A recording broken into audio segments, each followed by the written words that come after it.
अस्सलाम वालेकुम। कैसे हैं जी आप लोग?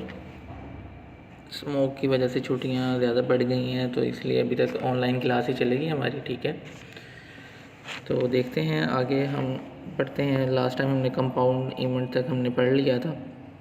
ठीक है, तो आगे है इक्वली लाइकली इवेंट्स कौन से होते हैं हमारे पास। Two events A and B are said to be equally likely events if they have same chance of occurrence। मतलब कि किसी भी इवेंट के आने के चांसेस अगर बराबर होंगे तो वो हमारे पास कौन सा इवेंट होगा, equally likely events. For example कि अगर हम कॉइन टॉस करते हैं, ठीक है, तो उसके दो पॉसिबल आउटकम्स हैं, हेड और टेल। तो टॉस करने से पहले उन दोनों के आने के चांसेस सेम है। ठीक है, वो चेंज नहीं हो सकते। मतलब हम ये नहीं कह सकते कि भाई 70% हेड ही आएगा और 30% टेल आएगा, ऐसा पॉसिबल नहीं होगा। हमेशा ऐसा ही होगा, 50% वो होगा और 50% हेड होगा और 50% टेल होगा। ठीक है, तो दोनों के आने के चांसेस अगर सेम होंगे तो वो कौन सा इवेंट होंगे, इक्वली लाइकली उसे बोलते हैं। अच्छा जी, आगे है म्यूचुअली एक्सक्लूसिव इवेंट, मतलब disjoint event. Two events A and B are said to be mutually exclusive event or disjoint if they cannot occur together। ठीक है, मतलब दो इवेंट जो कभी भी एक मतलब बराबर नहीं आ सकते। मतलब हेड और टेल है, दोनों में से एक ही आएगा, कभी दोनों इकट्ठे नहीं आ सकते। मतलब कोइन अगर हम टॉस करें तो जैसे कि ये नीचे गिवन है एक example, when a coin is tossed the sample space is S is equal to head and tail. तो ऐसे मतलब सैम्पल स्पेस हम उसे बोलते हैं, और सैम्पल स्पेस मतलब वो होता है जिसके अंदर आपके पास पॉसिबल आउटकम्स होते हैं किसी भी इवेंट के। फॉर एग्जांपल कॉइन के कह सकते हैं या डाइस के अंदर अगर होंगे तो 1 to 6 होगा, तो सैम्पल स्पेस उसको बोलते हैं। और इसके बाद देखें जी, ए है तो उसके अंदर हेड आया हुआ है, बी है तो उसके अंदर टी आया हुआ है, तो इसको जो हम डिनोट करते हैं ए इंटरसेक्शन बी।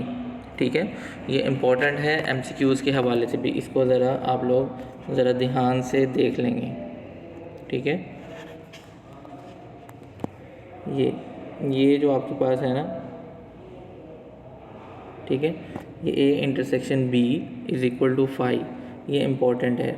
एमसीक्यूज़ में अक्सर पूछा जाता है कि बताएं, इस नीचे वो आपको ऑप्शन दे देगा, A intersection B, A union B, ठीक है, A not equal to some time, ऐसे भी होगा।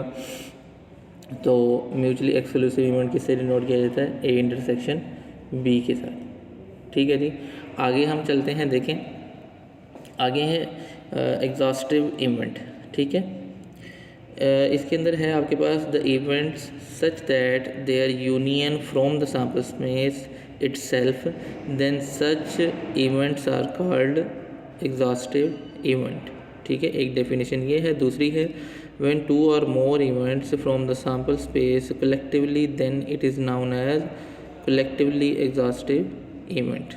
ठीक है, अब इसका मतलब क्या है? इसका मतलब ये है कि आपके पास सैम्पल स्पेस के अंदर जो चीज़ होगी, ठीक है, सैम्पल स्पेस के अंदर जो भी कुछ होगा, अगर वो आपके दूसरे इवेंट्स के बराबर आ जाते हैं, या जो आपके दूसरे इवेंट्स हैं वो सैम्पल स्पेस के बराबर आ जाते हैं, तो वो क्या होंगे, एग्जॉस्टिव इवेंट कहलाएंगे। फॉर एग्जांपल देखें, इफ़ इसमें एग्जांपल दी हुई है, in rolling a fair die once. ठीक है, मतलब एक जो डाई है वो एक दफ़ा रोल हुआ तो उसके अंदर जो आपके पास सैम्पल स्पेस जो बनेगी वो कौन कौन सी होगी, 1 2 3 4 5 और 6। ठीक है, तो उसके बाद आपके पास है set A B the event that an even number. ठीक है, ए उसने बोला है, वो कहता है उसके अंदर इवन नंबर आपने चूज़ करने हैं, तो ए इज़ इक्वल टू 2 4 6 आ गया। ठीक है, और इसी तरह बी के बारे में उसने बोला है कि ऑड नंबर अपीयर्स होंगे, तो 1 3 5। तो अगर इनका मैं यूनियन निकालूं, ठीक है, ए यूनियन बी अगर मैं निकालूं तो बराबर आ जाएगा सैम्पल स्पेस के 1 2 3 4 5 6। तो वो कहता है एग्जॉस्टिव इवेंट्स कौन से होंगे कि ए यूनियन बी हो इज़ इक्वल टू एस के, तो फिर हमारे पास क्या होगा, वो एग्जॉस्टिव इवेंट कहलाएगा। तो इसीलिए आपको ये वाली कंडीशन भी याद रखनी है, ये एमसीक्यूज़ के लिए इम्पॉर्टेंट है। ठीक है, ये मैंने ये सर्कल कर दिए, यहाँ पर आपको शो हो रहा होगा। अच्छा जी, नेक्स्ट चलते हैं। जी यहाँ पर अब आपके पास हैं जी इंडिपेंडेंट इवेंट्स कौन से होते हैं।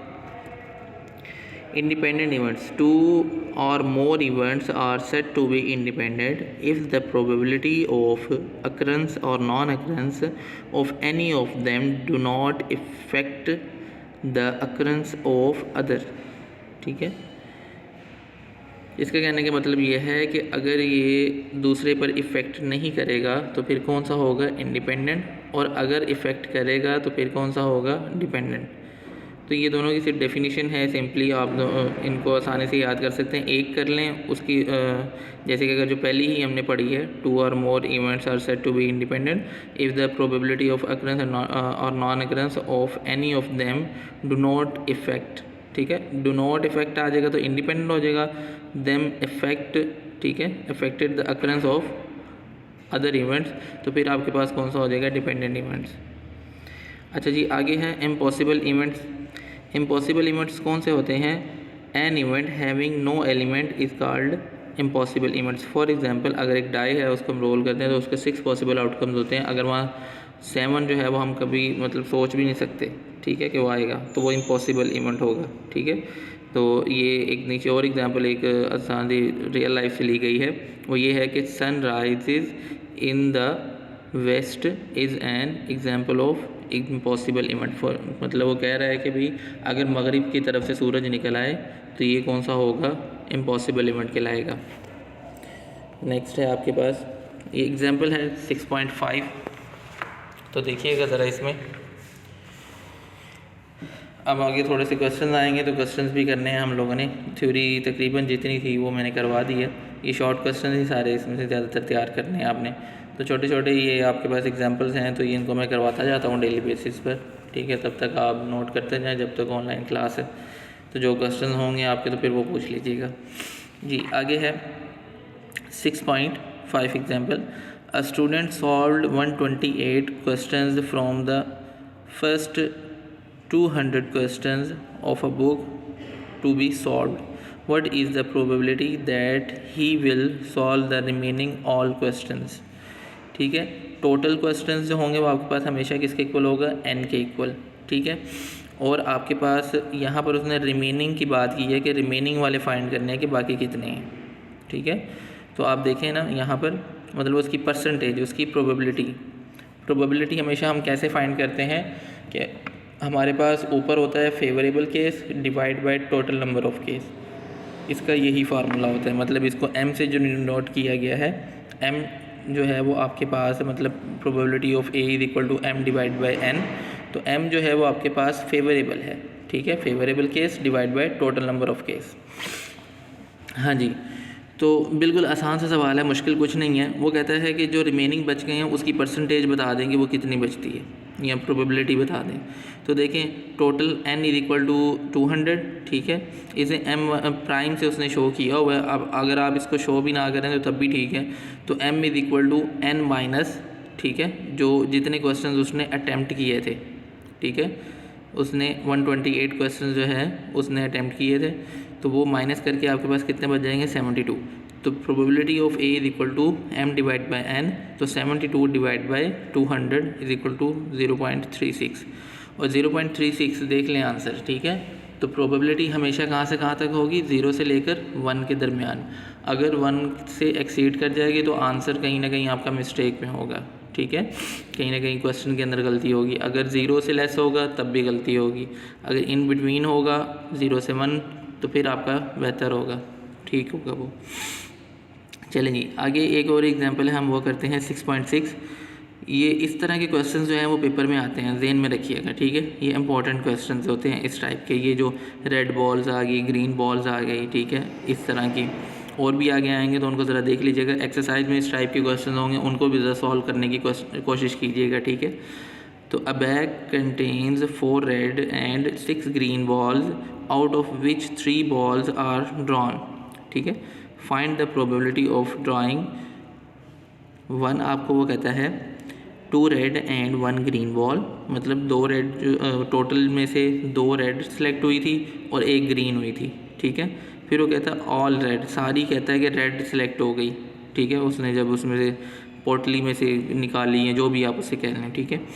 1 ग्रीन बॉल, कि वो कहते हैं एक ग्रीन बॉल सेलेक्ट हुई, दूसरी कौन सी फिर हो जाएंगी ऑटोमेटिकली रेड वाली, ठीक है। वो कहते हैं कि नो रेड बॉल, कि रेड बॉल कोई भी सिलेक्ट नहीं हुई, मतलब कि बाकी जो सिलेक्ट हुई वो सारी कौन सी थी, ग्रीन वाली थी। तो ज़रा हम इसको प्रोबेबिलिटी की फॉर्म में और इस तरह हम इसको ज़रा सॉल्व करते हैं। देखें ज़रा, उसने एक ज़रा बॉक्स सा बना दिया ताकि क्लैरिटी आ जाए। देखें, रेड इज़ इक्वल टू 4, ठीक है, ग्रीन इज़ इक्वल टू कितने हैं जी 6, और टोटल कितनी होगी 10।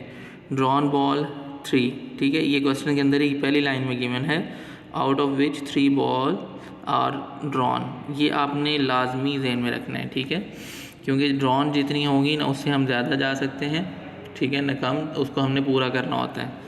देखते हैं, देखें सैम्पल स्पेस की अगर हम बात करें तो 10 3, ठीक है, 10 3 आपके पास 10 कम्बिनेशन 3 बनेगा इज इक्वल टू 120, आपके पास आंसर आ जाएगा, ठीक है। सैम्पल स्पेस का मतलब टोटल ही होता है ना, तो टोटल के जब आप इसने निकाला तो 10 3 क्यों, क्योंकि नंबर ऑफ ड्रॉन बॉल्स जो थी वो आपके पास 3 थी। चलो फर्स्ट है आपके पास, देखें 2 रेड एंड 1 ग्रीन। उसने लिखा है let A B the event of drawing 2 red and 1 green. तो देखें एन ऑफ ए, इसको हमने नाम दे दिया, ठीक है, एन ऑफ ए जो हमने इसको नाम दिया तो वो आपके पास देखें 4। बात किसकी की थी, रेड की। रेड टोटल कितनी है 4, ठीक है, और ड्रॉ कितनी हुई 2, तो 4C2, और ऑब्वियसली 1 ग्रीन बॉल जो थी उसके अंदर टोटल देखें 6 और 1 ग्रीन थी, तो हमने 1 लिख दिया, 6 कॉम्बिनेशन 1। तो इसको आपस में मल्टीप्लाई कर लेंगे और आंसर आ जाएगा, ठीक है जी। आगे देखें, आगे वही formula, probability of A is equal to n of A divide by n of S. ये पहले भी आपको पढ़ा चुका हूँ मैं। तो एन ऑफ ए जो आपके पास आंसर आया 36 था, और टोटल जो एन ऑफ एस मतलब जो सैम्पल स्पेस से आपने डिनोट किया था 10C3 से, उसका आंसर जो आया था उससे हम डिवाइड कर देंगे, तो 0.30 आपके पास आंसर आ जाएगा। फिर उसने कहा दूसरा पार्ट था हमारे पास ऑल रेड बॉल्स, ठीक है, तो उसने कहा let B the event of drawing all red balls, ठीक है। तो एन ऑफ बी के साथ उसने उसको डिनोट कर दिया इज इक्वल टू 4C3, क्योंकि ऑल रेड थी ना, तो हमारे पास जो ड्रॉन थी वो टोटल 3 थी, ठीक है।